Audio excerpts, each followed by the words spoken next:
ಅರ್ಥ ಮಾಡ್ಕೊಳ್ಬೇಕಾದ್ದೇನು ಗೊತ್ತಾ? ಮಂಟೇ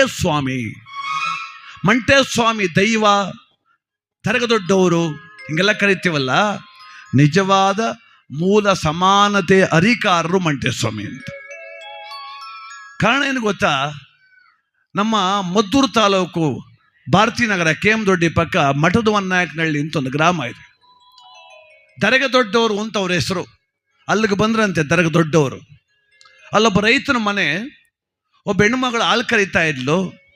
ಇವ್ರು ಬಂದು ಮುಸ್ಸಂಜೆ ಸಮಯ ದೊಡ್ಡವರು ಬಾಗಿಲಲ್ಲಿ ನಿಂತ್ಕೊಂಡು ಭಿಕ್ಷಾ ಭಿಕ್ಷಾ ಅಂತ ಕೂಗಿದ್ರು. ಆ ಹೆಣ್ಮಗಳು ತಿರುಗಿ ನೋಡಲಿಲ್ಲ, ಹಾಲು ಕರೀತಿದ್ಲು.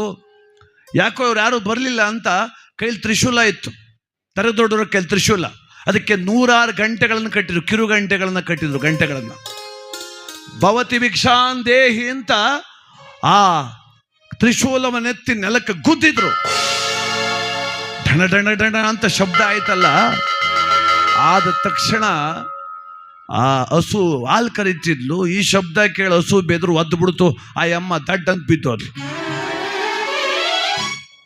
ಆ ಕೋಪ ಬಂದೊಂದು ಮಾತಂದ್ಲಂತವಳು. ಮುಸ್ಸಂಜೆಲ್ ಬಂದು ಭಿಕ್ಷಾ ಕೇಳಕ್ಕೆ ಅರ್ತಿಯಲ್ಲೋ ನಿನ್ನ ಮಂಟೋಗುನೆ ಅನ್ಲಂತವಳು.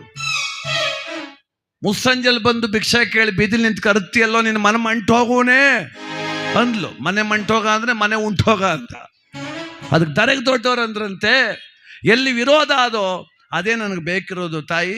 ಇವತ್ತಿಂದ ನನ್ನ ಹೆಸರು ದೊಡ್ಡವರು ಅಷ್ಟೇ ಅಲ್ಲ, ನೀ ಕಡ್ತಲ್ಲ ಹೊಸ ನಾಮಕರಣ ಮಂಟೇ ಸ್ವಾಮಿ ಹೋಗತ್ತಗೆ ಅನ್ನೋ. ಮಂಟೇ ಸ್ವಾಮಿ ಹೋಗು.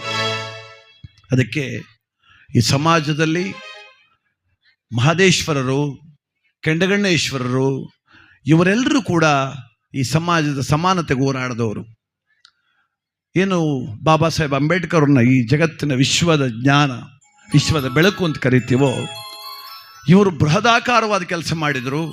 ಆದರೆ ನಮ್ಮ ಪೂರ್ವಿಕರಾದ ಮಹದೇಶ್ವರರು, ಮಂಟೇ ಸ್ವಾಮಿ, ಸಿದ್ದಪ್ಪಾಜಿ ಈ ಕಾರ್ಯವನ್ನು ಅವತ್ತೇ ಪ್ರಾರಂಭ ಮಾಡಿದರು. ಅದಕ್ಕೆ ಇವರೆಲ್ಲರೂ ಪ್ರಾತಸ್ಮರಣೀಯರಾಗ್ತಾರೆ. ಇವರನ್ನು ಅವಾಗವಾಗ ನೆನಿಬೇಕ್ರಿ, ನಾವು ಕ್ಷಣಕ್ಕೆ ನೆನೀತಾ ಇರ್ಬೇಕ್ರಿ. ಇಲ್ಲದೆ ಹೋದರೆ ಇವೆಲ್ಲ ನಮಗೆ ಸಿಕ್ಕಿರೋದು ಸುಲಭದ ಸುಖ ಅಂತ ಅನ್ಕೊಂಡ್ಬಿಡ್ತೀವಿ ನಾವು. ಈ ನಮ್ಮ ಸಂತೋಷದ ಹಿಂದೆ, ಈ ನಮ್ಮ ನೆಮ್ಮದಿ ಹಿಂದೆ ಇಂಥ ದಿವ್ಯ ಶಕ್ತಿಗಳೆಲ್ಲ ಕೆಲಸ ಮಾಡೋ. ಇದು ಜ್ಞಾಪಕ ಇರಬೇಕು ನಮಗೆ. ಅದಕ್ಕೋಸ್ಕರ ಸಿದ್ದಪ್ಪಾಜಿ, ಮಂಟೇ ಸ್ವಾಮಿ, ಮಾದಪ್ಪನ ಜಾತ್ರೆ ಮಾಡಿ ಉಂಡುಟ್ಟು ನೆಂಟರು ಕರೆದು ಬಂಧು ಬಳಗ ಕರೆದು ಸಂತೋಷ ಪಡ್ತಾ ಇದ್ದೀರಿ. ಎಲ್ರಿಗೂ ಒಳ್ಳೆಯದಾಗಲಿ, ಶುಭವಾಗಲಿ. ಆ ಮಂಟೇ ಸ್ವಾಮಿ ದೊಡ್ಡವರನ್ನು ಭಕ್ತಿಯಿಂದ ಪ್ರಾರ್ಥನೆ ಮಾಡೋಣ. ಮತ್ತೊಂದು ಗೀತೆಯನ್ನು ಹಾಡ್ತಾ ಆ ಮಂಟೇದ ಲಿಂಗೇನ ಬೇಡ.